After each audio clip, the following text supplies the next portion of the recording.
Haya class, leo tutakwenda kuwauliza maswali ya mtego. Sawa?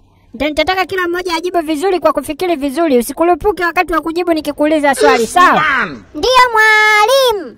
Ndiyo mwalimu. Okay, swali number 1. Ni kipi kizito zaidi kati ya kilo moja ya pamba au kilo moja ya chuma? Nipe jibu Junior. Ya chuma. Ya chuma ndio nzito ticha. Umekosa. Zote ziko sawa uzito. Swali number 2.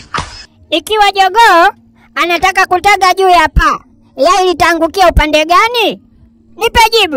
Litaangukia upande wa mkia ulipoelekea. Umekosa tena wewe. Jogoo hatagi yai. Haya, twende. Swali namba 3. Ni kitu gani kinatembea lakini hakina miguu? Huyo ni snake, ndo anatembeaga bila miguu. Nyoka. Umekosa tena. Nimekwambia kitu sio mnyama au mdudu. Jibu lake ni saa. Twende.